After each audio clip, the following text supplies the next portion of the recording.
Find out why our next guest learned to never read the comments.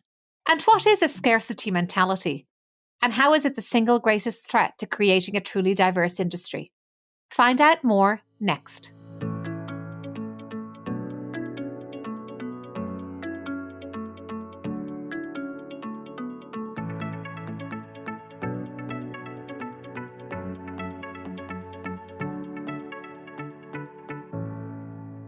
I'm Aoife Devitt, and welcome to the 50 Faces podcast, a podcast committed to revealing the richness and diversity of the world of investment by focusing on its people and their stories. I'm joined today by Meredith Jones, who is a published author, speaker, and consultant with decades of experience in the investment industry. She's a partner and global head of ESG at a large consulting firm, where she chairs the ESG Think Tank with oversight of global solution development and strategy related to climate change and ESG. She runs her own research firm, MJ Alternative Investment Research, and is on the board of directors of Rock the Street Wall Street.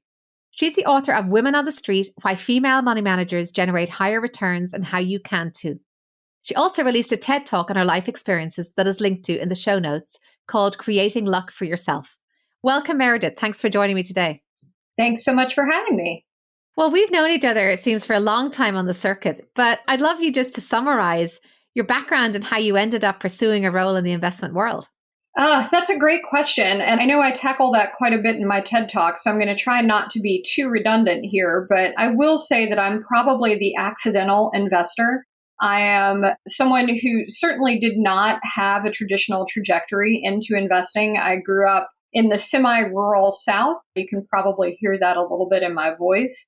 And was raised by a single mother who worked 3 jobs, including a job at a coffee factory. So I grew up with the aroma of coffee surrounding almost everything I did every day, and really didn't have a whole lot of exposure to money and to investing for those reasons. I did have one teacher in school who taught a bunch of, again, semi-rural Alabama kids how to research and trade stocks, but nothing like the background that you tend to see for a lot of Wall Street's most prominent investors. So I actually got into investing. I left graduate school in and I started to work at Vanderbilt and then went to work for a business magazine. And the whole time I was researching investments and stock transfers and wealth and business and things like that. And so when a job popped up in the local paper for an entry-level hedge fund analyst, I thought to myself, well, this looks fun.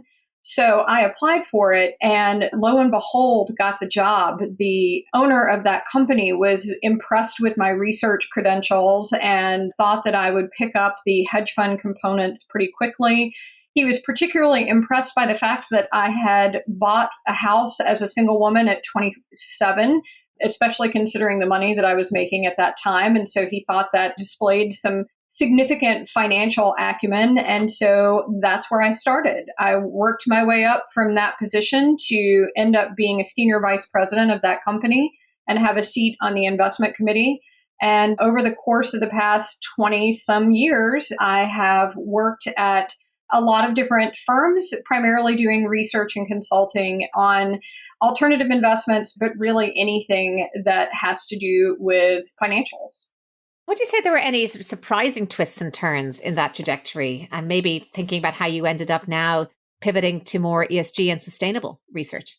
Definitely. Number one, I think one of the most surprising things is that the owner of that hedge fund of funds / family office focused on hedge funds, he fundamentally believed that women made better investment analysts than men did. And so I entered a department of 100% women, and he had never actually given any thought to hiring a man. Now, at the time, I was in Nashville, and so since this was my first real investment industry job, I thought that was totally normal. And it wasn't until I went to my first investment industry conference 3+ years later that I discovered that I was actually a minority and a very visible minority at that. I still remember going to speak on my first panel. And first of all, I showed up in a red suit. I did not know that people did not wear bright red suits to investment conferences. Again, I'm from Alabama. I lived in Nashville. So I walk into a sea of navy and gray and black suits and almost exclusively dudes. And I walk up to the podium to take my place on my panel. And one of the gentlemen on the panel holds his water glass up. And I'm a friendly person. I think he's saying cheers. But instead, he honestly thought that I worked at the conference organization and I was there to refill his water glass. So that was a little surprising. Having been raised by a very Southern grandmother who believed in politeness and manners above all things, I did fill his water glass before I sat down and started the panel. But that was really my first indication that maybe my experience was something out of the norm. And as a result of that, I did not meet another woman who had a job similar to mine until about 10 years after I started in the industry. So I really feel like I was in a position that I think a lot of women, particularly 10 years ago or more, felt that I just didn't have any mentors or people who looked like me that I could look up to. So that was incredibly surprising. And it's ultimately what led me to start researching women and minority run funds, because when I did finally start to meet some of those investment managers who looked like me or who maybe didn't fit the traditional I'm at a conference mold that I had been introduced to, what I found was that their performance was actually really incredible. And so I wanted to know why, if the performance was so great, why I didn't see more of them. And that's ultimately what led me into the S of ESG. And then that was my gateway drug into the rest of ESG. Well, we're certainly going to dig into some of those topics a little bit later, but just want to first pick up on the theme of social mobility, because that is expressed very well in your TED Talk that we'll refer people to.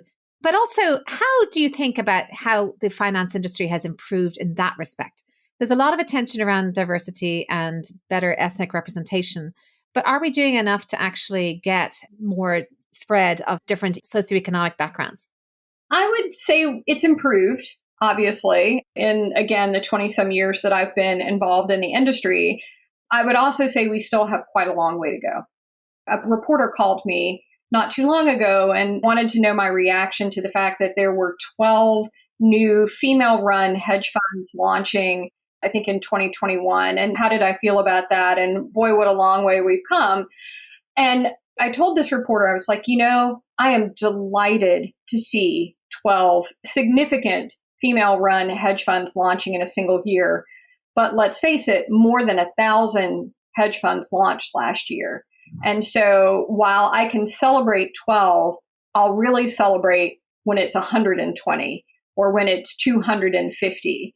So I definitely think that we still have a long way to go. I think for better or for worse, the events of 2020 certainly shone a spotlight on the need to have a bigger tent, so to speak. And I think a lot of investors and asset managers started to make inroads and noise around diversity, equity, and inclusion. I think the first steps of that have started to happen.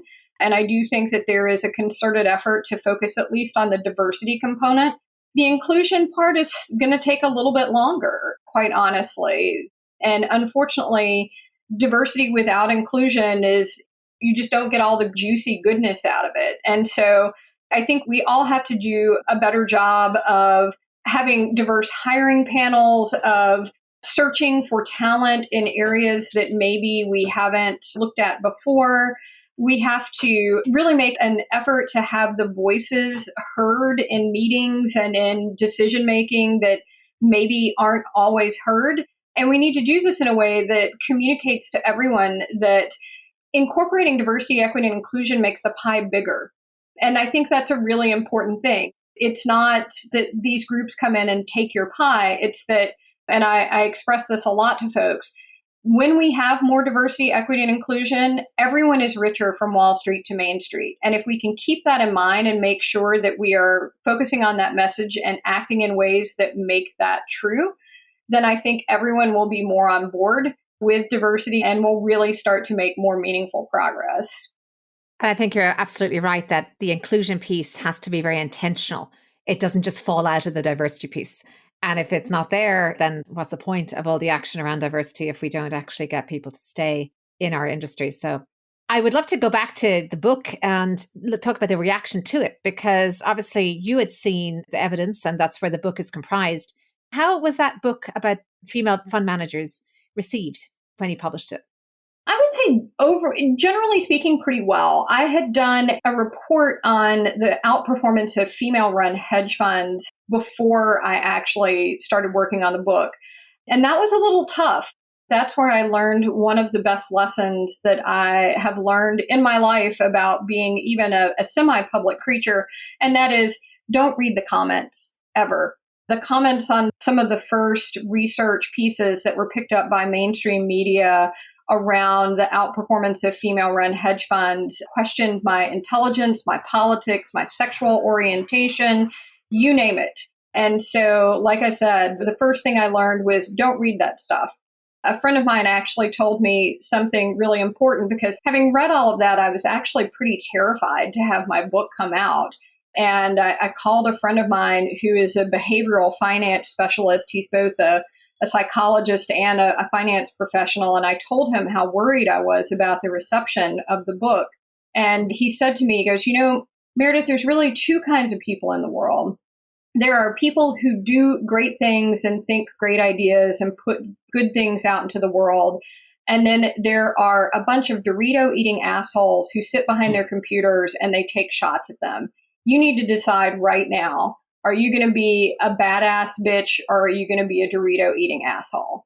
So with that in mind, my book came out and I did not get nearly the blowback that I had from some of those earlier pieces. Maybe those had primed the pump.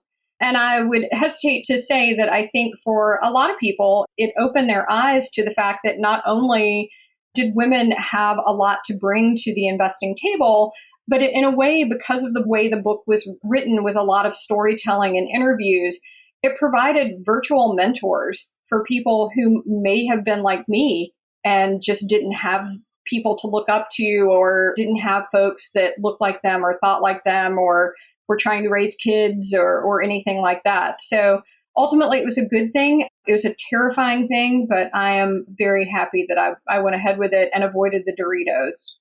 And that really resonates with me as well, the idea of virtual mentors, because in my experience, we all cannot possibly have exposure to enough role models, enough kind of scripts as to how certain situations get dealt with.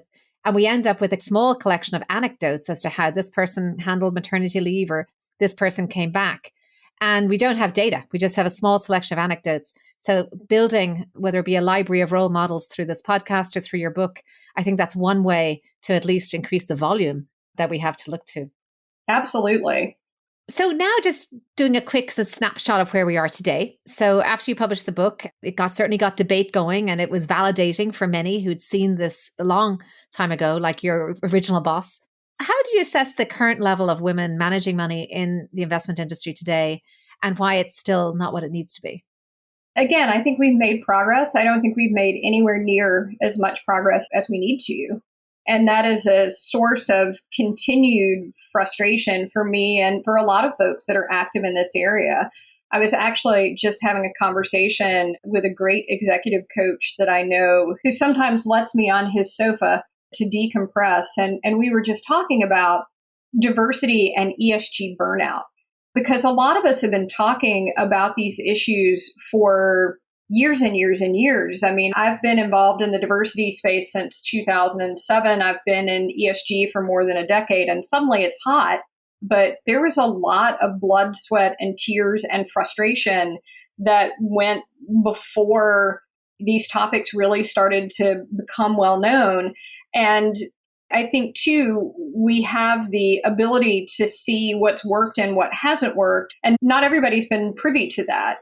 And so, sometimes you look out onto what's being done and you're like, that is not ultimately probably the best way to get where we're going. And so I think what I've really had to focus on are the small victories.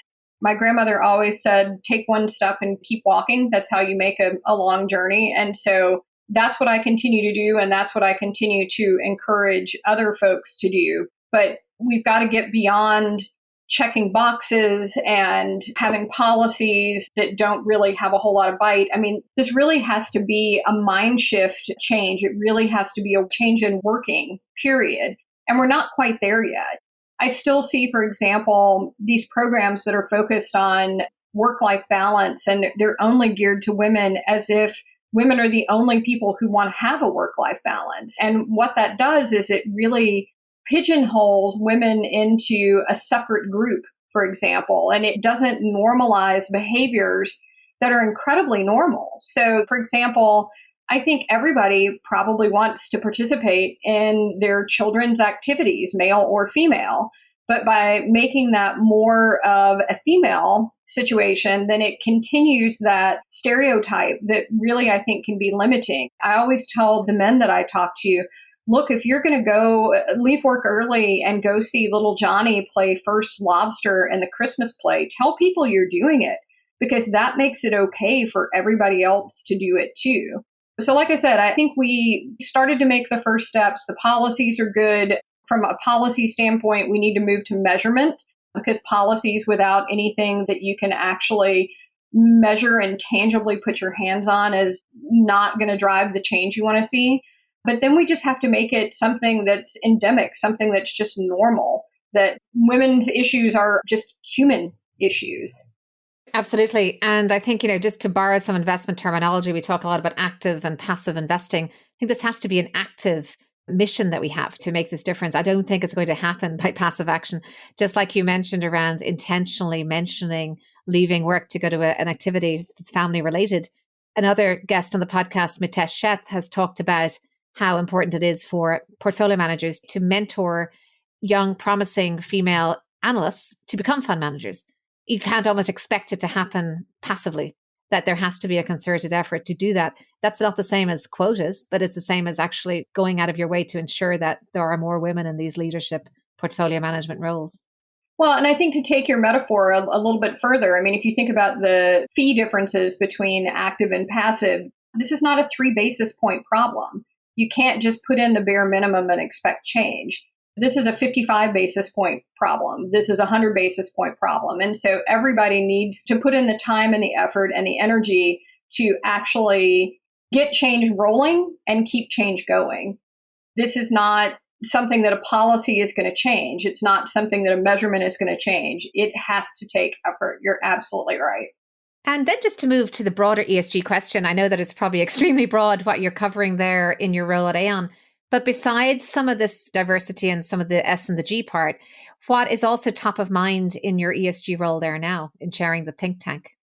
Well, I mean, I think that ESG is so deep and so broad that it's really hard to pinpoint any one thing. I think a lot of what I spend a fair amount of time on is trying to get folks to look at ESG through a lens of risk management and opportunity mapping, and also understanding how intertwined some of these issues can be. So you take something like cybersecurity, for example, and people will say, oh, that's a governance issue. Oh, that's a social issue. That's not an environmental issue. It's not even ESG. And I'm like, oh, it's absolutely ESG. If you think about it, it actually has potential to hit the E, the S, and the G. The way that you protect and govern the data use within your firm is completely a governance issue. The implications of a significant data breach, let's look at Capital One, for example, when they had the data breach in, 2018? That absolutely had social implications as people's critical sensitive data was released and led to the potential for identity theft and certainly impacted whether people wanted to or trusted Capital One as a business partner anymore. And if you look at other types of organizations, so take the pipeline hack that happened, that had environmental implications, and it certainly could have had worse environmental implications should there have been some sort of a spill or something resulting from that. It's interesting because I did come into ESG from the social component, primarily from diversity, equity, and inclusion and social justice and things like that.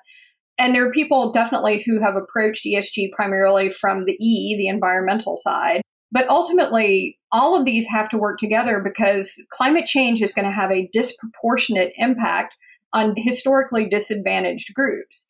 So you can't really specialize in any one area because it takes all of those different pillars working holistically together in order to get outcomes that are going to minimize risk, maximize resiliency, maximize sustainability, and really create opportunity going forward. No, absolutely. And I think that interconnectivity is something that I think we're all realizing and hopefully will lead to a lot more overall acceptance of the need for ESG and sustainability issues to be top of mind. One of the organizations you're very involved with, Rock the Street, what is the goal of that? And what has that achieved so far? Yeah, so I love Rock the Street. I was just on a board meeting call yesterday, actually, and I love the mission of Rock the Street. Rock the Street is designed to provide exposure to finance, financial literacy, investment literacy to high school girls. And that is critically important because I think that people don't realize how early girls start opting out of subjects that would lead them to a career in finance or investing. I think people tend to think that that self-selection process happens in college or in graduate school, when in fact, it actually starts to happen, according to most studies, around age 11. And it really accelerates starting around age 15. And so that early intervention is incredibly important to build a pipeline of women who, A, could come into the financial or investment industries, and B, and perhaps even more importantly, will be confident managing their own money and their own budgets and their own financial health going forward. And that's something that you really can't underestimate. Women historically have taken quite a backseat when it comes to their finances. In fact, I just saw a study not too long ago that showed that millennial women were more disconnected from their finances than prior generations. And I was floored by that. I would have expected it to have been completely the opposite.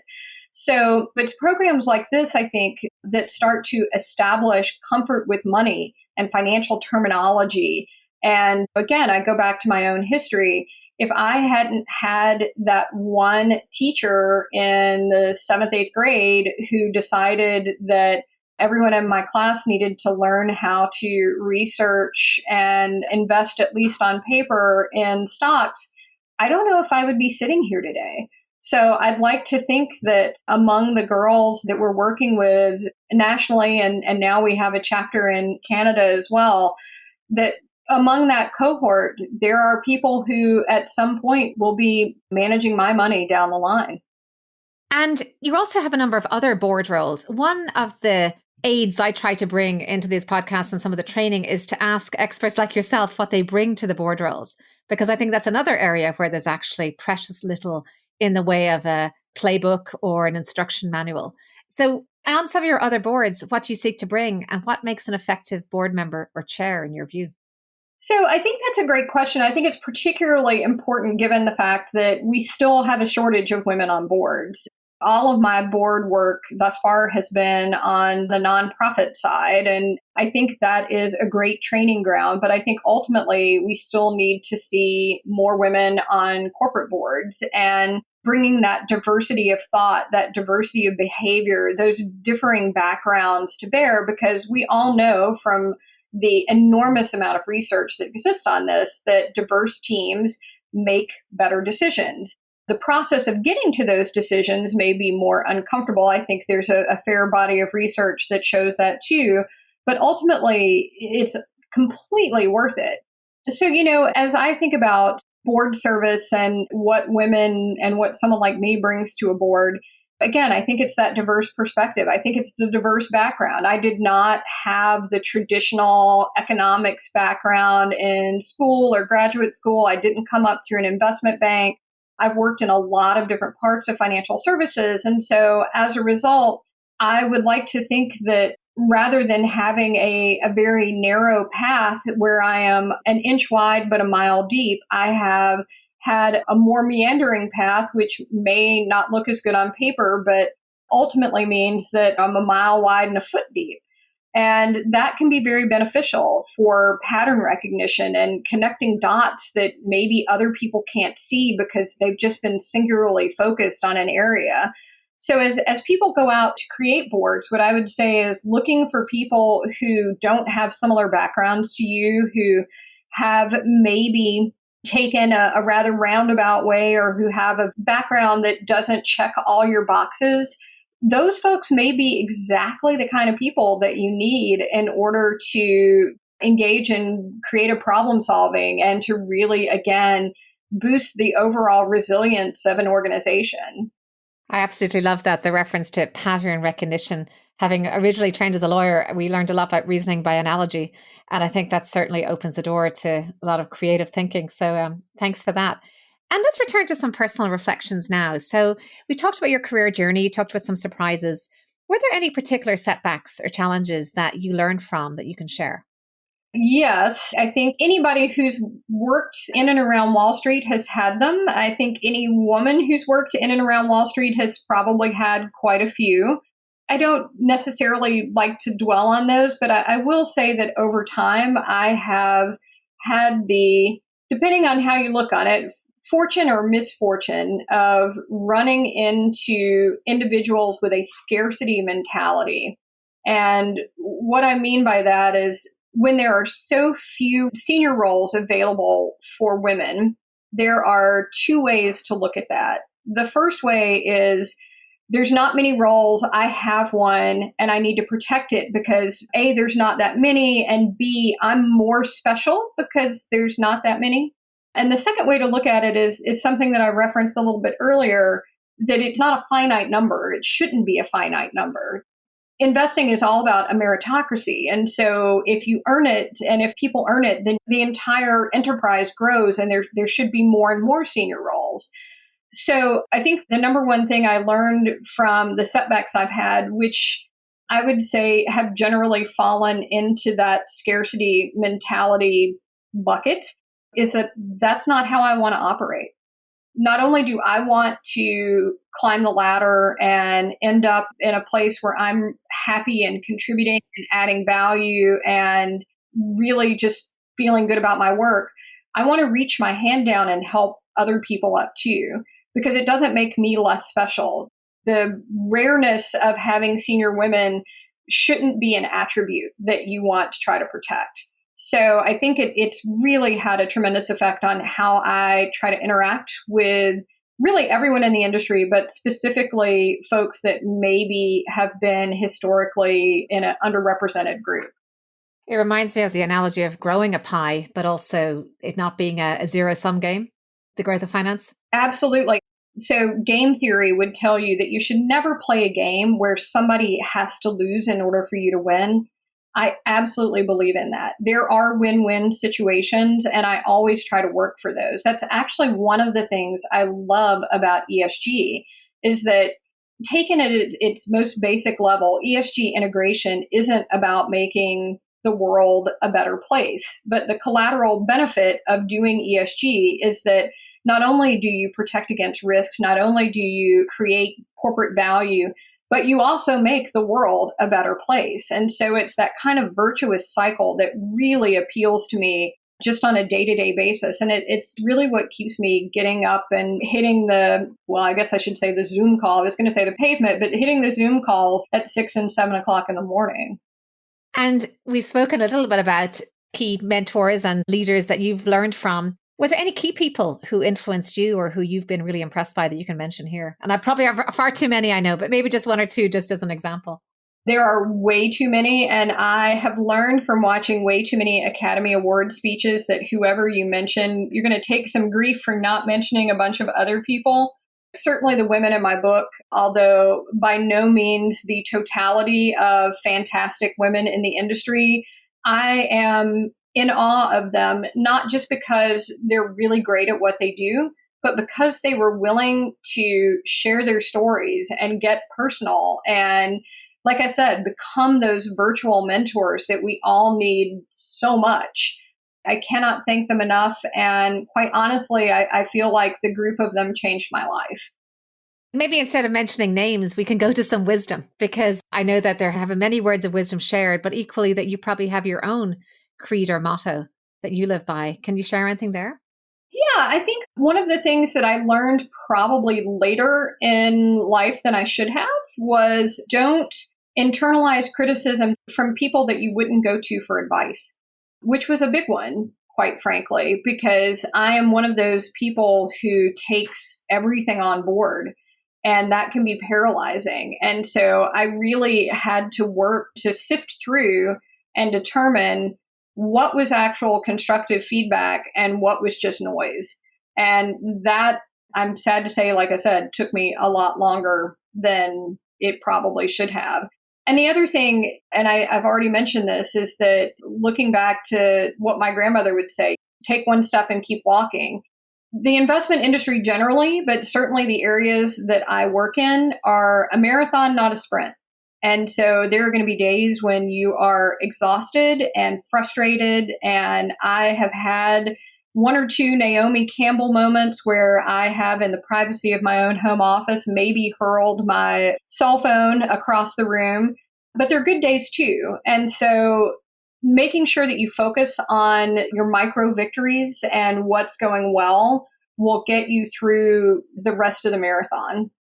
Well, thank you so much, Meredith. It seems very appropriate that we're speaking right after we've learned of the sad death of Madeleine Albright, another giant among women, and one who, like many of the women in your book, have paved a path before us and I think shown us how to cope with inevitable adversity and some of those tricky situations, and on focusing on perhaps the humor and on some of those victories.